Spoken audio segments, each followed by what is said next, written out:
Welcome to oxygen. আজকের ইংরেজি ক্লাসে আমি জোবাইর স্যার আছি তোমাদের সাথে। আজকে আমরা ক্লাস 6 থেকে এইচএসসি পর্যন্ত পড়ানো হয় এমন একটা গুরুত্বপূর্ণ টপিক নিয়ে তোমাদের সাথে আলোচনা করব। আজকের আলোচনার টপিক হচ্ছে চেঞ্জিং সেন্টেন্স। মূলত আজকের ক্লাসে আমরা চেঞ্জিং সেন্টেন্সের অ্যাফার্মেটিভ থেকে নেগেটিভ পার্টটা শিখব। তো চলো ক্লাসটা শুরু করা যাক। আমরা যখন চেঞ্জিং সেন্টেন্স করব, আমাদের মনে রাখতে হবে আমরা ট্রান্সফরমেশনের নিয়মটা ফলো করব। অর্থাৎ সেন্টেন্স চেঞ্জ করার সময় সেন্টেন্সের মিনিংয়ের কোনো পরিবর্তন হবে না। তো চলো আমরা প্রথম রুলসটা দেখার চেষ্টা করি। প্রথম যে রুলসটা নিয়ে আমরা কথা বলতে চাই সেটা হচ্ছে অনলির নিয়ম। খুব খেয়াল করে দেখো, যদি কোনো একটা সেন্টেন্সে অনলি থাকে, অনলি বা অ্যালোন যদি থাকে, সেই অনলি বা অ্যালোন যদি কোনো ব্যক্তিকে রিপ্রেজেন্ট করে, তখন আমরা অনলি বা অ্যালোনের পরিবর্তে নান বাট ব্যবহার করব। আবারও খেয়াল করে দেখো, অনলি যদি ব্যক্তিকে রিপ্রেজেন্ট করে সেক্ষেত্রে অনলি বা অ্যালোনের পরিবর্তে আমরা নান বাট ব্যবহার করব, এবং নান বাট সাধারণত সেন্টেন্সের শুরুতে বসে। একটা এক্সাম্পল দিয়ে ব্যাখ্যা করা যাক। যেমন লেখা আছে the man leaves alone in the house, লোকটা বাড়িতে একা থাকে। এই সেন্টেন্সে অ্যালোন কথাটা আছে। আমরা যেটা করব, এই সেন্টেন্সটাকে নেগেটিভ করার সময় অ্যালোনের পরিবর্তে নান বাট লিখব, এবং নান বাট হবে সেন্টেন্সের একেবারে শুরুতে। The man leaves alone in the house, লোকটা বাড়িতে একা থাকে। None but the man lives in the house, লোকটা ছাড়া বাড়িতে আর কেউ থাকে না, তার মানে লোকটা একাই থাকে। সেম একইভাবে দেখো, only Ratul can solve the problem, এখানে অনলি কথাটা রাতুলের পাশে আছে, রাতুল একটা ব্যক্তি। ফলে আমরা যখন নেগেটিভ করব, অনলির পরিবর্তে আমরা নান বাট লিখব। None but Ratul can solve the problem, শুধুমাত্র রাতুলই প্রবলেমটা সলভ করতে পারে, তার মানে রাতুল ছাড়া প্রবলেমটা আর কেউ সলভ করতে পারে না। সেন্টেন্স দুটো নেগেটিভ হয়েছে কিন্তু তার মিনিংয়ের কোনো পরিবর্তন হয়নি। তাহলে প্রথমে আমরা শিখলাম, কোনো সেন্টেন্সে যদি অনলি বা অ্যালোন থাকে এবং সেটা যদি ব্যক্তির পাশে থাকে বা ব্যক্তিকে রিপ্রেজেন্ট করে, সেক্ষেত্রে আমরা নেগেটিভ করার সময় নান বাট ব্যবহার করব, এবং নান বাট বসবে সেন্টেন্সের শুরুতে বা ব্যক্তির পাশে। যদি অনলি শব্দটা কোনো বস্তুকে রিপ্রেজেন্ট করে বা বস্তুর পাশে থাকে, সেক্ষেত্রে নেগেটিভ করার সময় আমরা নাথিং বাট ব্যবহার করব। নাথিং বাট সাধারণত বরাবর বসে, অর্থাৎ অনলি যেখানে আছে ঠিক সেই বরাবর। খেয়াল করে দেখো, এক্সাম্পল দিয়ে ব্যাখ্যা করছে। যেমন লেখা আছে the girl likes only chocolate. এই যে অনলি শব্দটা, এটা কিন্তু চকলেটের পাশে আছে। চকলেট কিন্তু একটা বস্তু। তো যেহেতু অনলি কথাটা বস্তুর পাশে আছে, আমরা অনলির পরিবর্তে লিখব নাথিং বাট, এবং এই নাথিং বাটটা বসবে বরাবর। বরাবর অর্থাৎ অনলি যেখানে আছে ঠিক সেই জায়গায় অনলিকে রিপ্লেস করে আমরা নাথিং বাট বসিয়ে দিব। The girl likes only chocolate, মেয়েটা শুধুমাত্র চকলেট পছন্দ করে। The girl likes nothing but chocolate, মানে মেয়েটা চকলেট ছাড়া আর কিছু পছন্দ করে না। ঠিক একইভাবে অনলি কথাটা যদি কোনো সংখ্যার পাশে থাকে, সেক্ষেত্রে অনলির পরিবর্তে আমরা নট মোর দেন ব্যবহার করতে পারি। হয় নট মোর দেন অথবা নট লেস দেন। সাধারণত নট মোর দেনই বেশি ব্যবহৃত হয়, এবং নট মোর দেন বা নট লেস দেন কিন্তু একদম বরাবর বসবে, অর্থাৎ অনলি যেখানে আছে সেই বরাবর। খুব খেয়াল করে দেখো, যেমন লেখা আছে the boy is only 10 years old। Only কথাটা এখানে 10-এর পাশে আছে। 10 একটা সংখ্যা, ছেলেটার বয়স মাত্র 10 বছর। যখন আমরা নেগেটিভ করছি, অনলি জায়গায় আমরা লিখতেছি বা লিখছি not more than. The boy is only 10 years old, ছেলেটার বয়স মাত্র 10 বছর। The boy is not more than 10 years old, ছেলেটার বয়স 10 বছরের বেশি না, তার মানে মাত্র 10 বছর। তাহলে আমরা কি শিখলাম? রুল নাম্বার 1-এ আমরা শিখলাম, কোনো একটা সেন্টেন্সকে অ্যাফার্মেটিভ থেকে নেগেটিভ করার সময় যদি সেন্টেন্সে অনলি বা অ্যালোন থাকে এবং তা যদি ব্যক্তিকে ইন্ডিকেট করে, অনলি বা অ্যালোনের পরিবর্তে আমরা নান বাট লিখব। নান বাট বসবে সেন্টেন্সের একেবারে শুরুতে অথবা ব্যক্তির পাশে। যদি অনলি বস্তুকে ইন্ডিকেট করে, তাহলে অনলির পরিবর্তে আমরা নাথিং বাট লিখব, ঠিক অনলির বরাবর, বা অনলিকে রিপ্লেস করে আমাদের নাথিং বাট লিখতে হবে।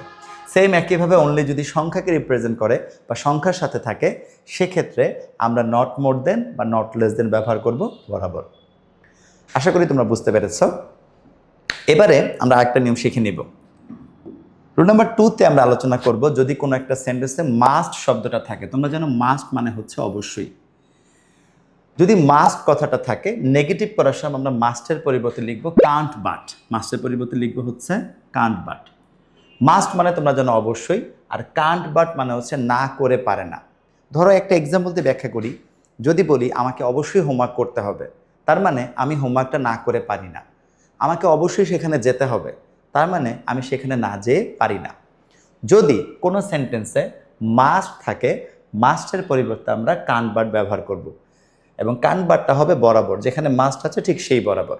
যেমন I must do my homework, খেয়াল করে দেখো আমাকে অবশ্যই হোমওয়ার্ক করতে হবে। মাস্টের পরিবর্তে আমরা এখানে কান্ট ভার্ব ব্যবহার করেছি, I can't verb do my homework, আমি আমার হোমওয়ার্কটা না করে পারি না।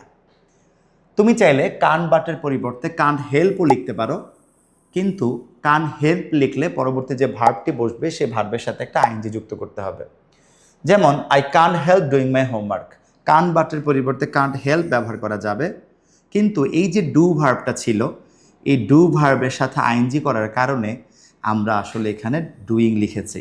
তার মানে মাস্ট যুক্ত সেন্টেন্সকে নেগেটিভ করার সময় মাস্টের পরিবর্তে আমরা কান্ট ভার্ব লিখতে পারি, চাইলে কান্ট হেল্পও লিখতে পারবো, কিন্তু সেক্ষেত্রে ভার্বের সাথে আইএনজি যুক্ত করতে হবে। এখানে আরেকটা ট্রিক্স তোমাদেরকে শেখাতে চাই, সবাই একটু খেয়াল করে দেখো। যদি একটু খেয়াল করে দেখো, যদি তোমরা জানো যে মাস্ট মানে হচ্ছে অবশ্যই, মাস্টের পরিবর্তে যদি শুড থাকে একই নিয়ম তোমরা অ্যাপ্লাই করতে পারো। ধরো তোমরা জানো যে মাস্টের পাস্ট ফর্ম হচ্ছে হ্যাড টু, যদি কোনো কারণে সেন্টেন্সে মাস্টের পরিবর্তে হ্যাড টু থাকে সেক্ষেত্রে আমাদের করণীয় কি? যদি মাস্টের পরিবর্তে হ্যাড টু থাকে সেক্ষেত্রে আমরা মাস্টের পাস্ট টেন্স যেহেতু হ্যাড টু, তাহলে আমাদেরকে কান্ট ভার্বের পাস্ট টেন্স লিখতে হবে কুডেন্ট ভার্ব। কান্ট ভার্বের পাস্ট ফর্ম হয়ে যাবে কুডেন্ট ভার্ব। তো খেয়াল রেখো তোমরা, আবার বলে দিচ্ছি, মাস্টের পরিবর্তে যদি হ্যাড টু থাকে, যদি পাস্ট টেন্সে থাকে, যেহেতু মাস্টের পাস্ট টেন্স হ্যাড টু, ফলে কান্ট ভার্বের যে পাস্ট টেন্স আছে কুডেন্ট ভার্ব বসবে। আশা করি নিয়মটা তোমরা বুঝতে পেরেছো। আচ্ছা, এবার আমরা পরবর্তী নিয়মে চলে যাব। যদি কোনো সেন্টেন্সে বোথ থাকে, খেয়াল করে দেখো, both dot dot dot and, এই ডট ডট ডটে অ্যাডজেক্টিভ থাকতে পারে, নাউন থাকতে পারে, মাঝখানে যে কোনো শব্দ বা ফ্রেজ থাকতে পারে। যদি কোনো বাক্যে বোথ অ্যান্ড থাকে, তোমরা যেন বোথ অ্যান্ড মানে হচ্ছে উভয়টাই অথবা দুইটাই, সেক্ষেত্রে আমরা বোথের পরিবর্তে লিখবো হচ্ছে নট অনলি, এবং অ্যান্ডের পরিবর্তে আমরা লিখবো বাট অলসো। বোথ অ্যান্ড মানে হচ্ছে উভয়টাই বা দুইটাই, নট অনলি বাট অলসো মানে হচ্ছে শুধু এইটা না ওইটাও। চলো একটি এক্সাম্পল দিয়ে ব্যাখ্যা করা যাক। যেমন he is both a doctor and a teacher, সে একটা ডাক্তার এবং টিচার দুইটাই, he is both a doctor and a teacher. এই সেন্টেন্সকে নেগেটিভ করার সময় আমরা বোথের পরিবর্তে ব্যবহার করেছি নট অনলি, এবং অ্যান্ডের রিপ্লেস আমরা ব্যবহার করেছি but also. He is both a doctor and a teacher, সে একটা ডাক্তারও এবং একটা টিচারও, সে উভয়টাই, সে দুইটাই। He is not only a doctor but also a teacher, সে শুধু ডাক্তারই না একজন টিচারও, শুধু এইটা না সে ওইটাও। অর্থাৎ বাক্যটা নেগেটিভ হয়েছে, নাবোধক অর্থ দিচ্ছে, কিন্তু মিনিংয়ের কিন্তু কোনো পরিবর্তন হচ্ছে না। Shakib is both a batsman and a bowler, Shakib একজন ব্যাটসম্যান এবং একজন বোলার।